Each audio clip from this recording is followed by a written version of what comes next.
सर्वांना सर्वप्रथम माझा नमस्कार.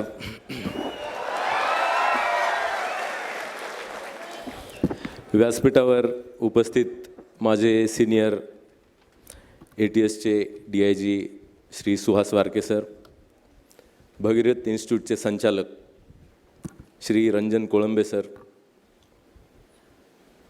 आणि माझे सहकारी कॅफो कपिल पवार आणि विधाते आणि ज्यांच्यासाठी हा प्रोग्राम आहे, ज्याकरिता आपण जमलो आहोत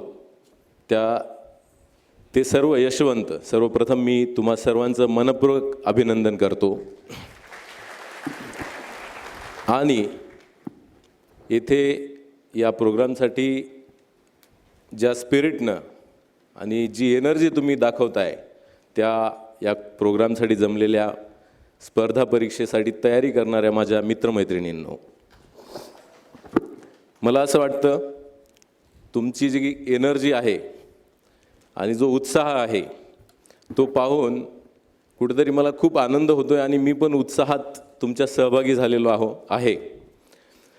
आणि आपल्या या यंत्रणेला असाच उत्साह असलेल्या, धाडशी आणि सदैव कामासाठी तत्पर असणाऱ्या अधिकाऱ्यांची गरज आहे. मी अपेक्षा करतो की येणाऱ्या काळात मी तुमच्यापैकी बऱ्याच जणांना माझे सहकारी म्हणून बघू शकेन आणि हाच उत्साह तुम्ही जेव्हा इकडे याल तेव्हा तुमच्या कामामध्ये मला दिसेल, अशी मी अपेक्षा करायला काही हरकत आहे का? थँक्यू. मला वाटतं आजचा दिवस आमचा नाही तर यशवंतांचा आहे. मला किंवा सरांना येऊन सर्व्हिसमध्ये आता बरेच दिवस झाले, मलाही स्वतःला 5 वर्ष झालेली आहेत की मी 2011ची UPSCची दुसऱ्यांदा परीक्षा दिली होती आणि दुसऱ्यांदा IPS झालो. त्यानंतर मी पुस्तक UPSC करिता उघडलेलं नाही आहे. स्वतःसाठी वाचतो काही गोष्टी.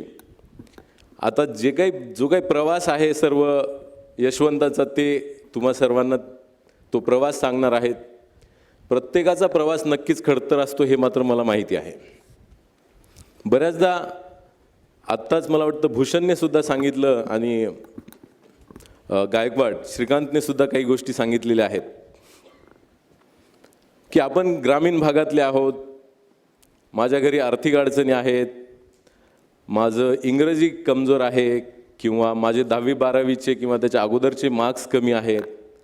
हे या परीक्षेसाठी कुणीही जर एक्सक्युजेस म्हणून देत असेल किंवा परीक्षेच्या तयारी दरम्यान जर असे काही न्यूनगंड म्हणत असतील तर ते काढून टाकणं आवश्यक आहे. हे आत्ताच भूषणने सुद्धा तुम्हाला सांगितलं आणि ते अतिशय योग्य आहे. इनफॅक्ट मला तर त्याची रिव्हर्स थेअरी तुम्हाला सांगणं जास्त गरजेचं वाटतं की जी लोकं ग्रामीण भागातून आलेली आहेत, जी लोकं खडतर प्रवासातनं म्हणजे त्यांच्या फॅमिली लेवलला, त्यांच्या सोसायटी लेवलला कुठेतरी मागासलेल्या भागातून आलेली आहेत, त्या लोकांची कॅपॅसिटी प्रॉब्लेम सहन करण्याची जास्त आहे, मेहनत करण्याची तयारी जास्त असते, त्यातनं ते ऑलरेडी गेलेले असतात.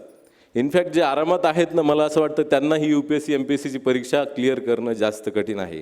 तर त्यासाठी मी हे सांगू शकतो की जर तुम्ही ग्रामीण भागातले आहात, कमी मार्क्सनं आलेले आहात, तुम्हाला ॲक्सेस कमी होता, काही अजून असे प्रॉब्लेम होते, तर तुम्ही ॲडव्हान्टेजेस पोझिशनमध्ये आहात.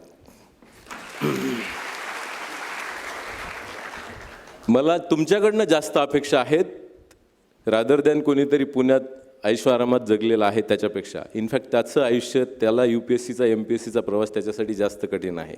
ही गोष्ट तुम्ही मनाशी बांधून ठेवा की आपण ॲडव्हान्टेजेस पोझिशनमध्ये आहोत.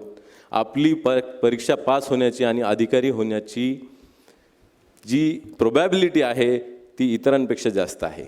मला असं वाटतं इथून पुढे कोणीही असं आता म्हणणार नाही की मी ग्रामीण भागातला आहे किंवा इतर काहीतरी माझे प्रॉब्लेम्स आहेत. हे प्रॉब्लेम्स नाही आहेत, हे ॲडव्हान्टेजेस आहेत. हे एक जस्ट असं मला कधी सुचतं की ही थेअरी कदाचित बरोबर असावी. मे बी तुम्हाला सर्वांना विचार करण्याची आवश्यकता आहे, मी काय बोलतोय ते खरं आहे, योग्य आहे वगैरे वगैरे.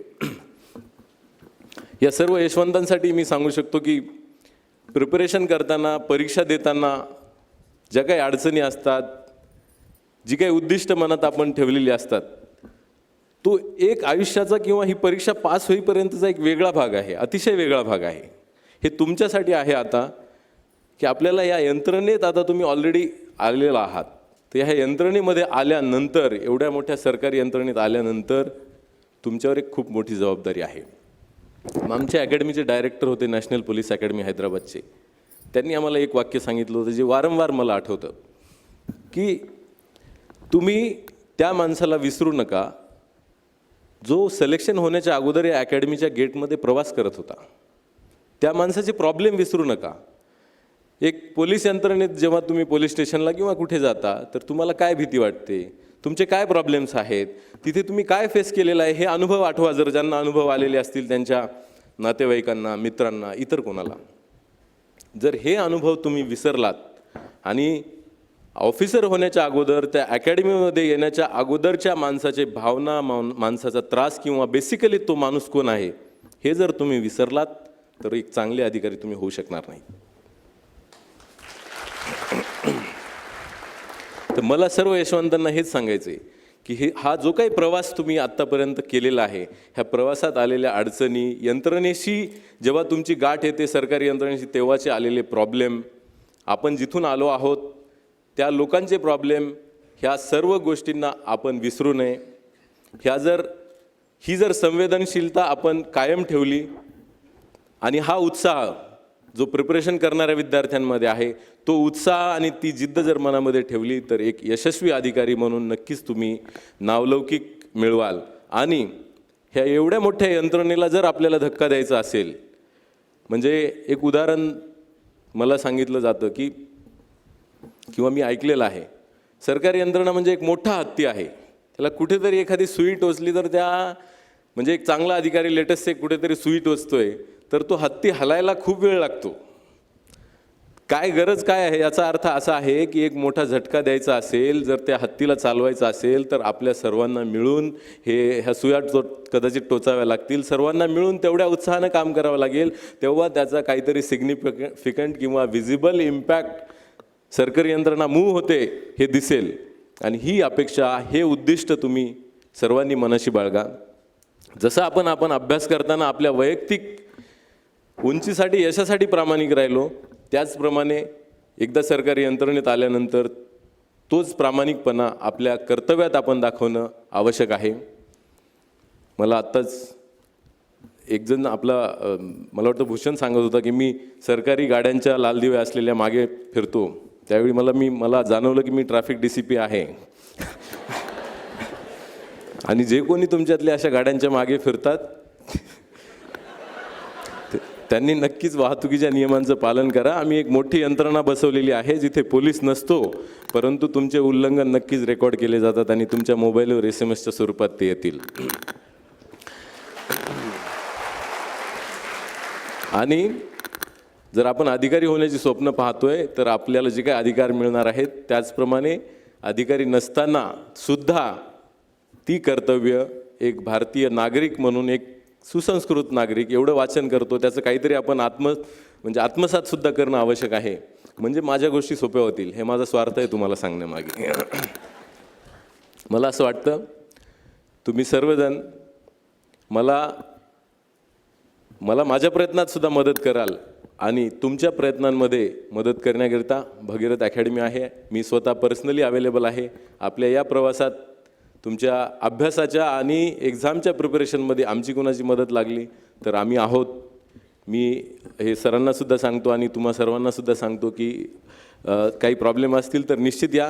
आजचा दिवस यशवंतांचा आहे, त्यांचे बोल ऐका, त्यांचा प्रवास ऐका. प्रत्येकाचा प्रवास वेगळा असतो.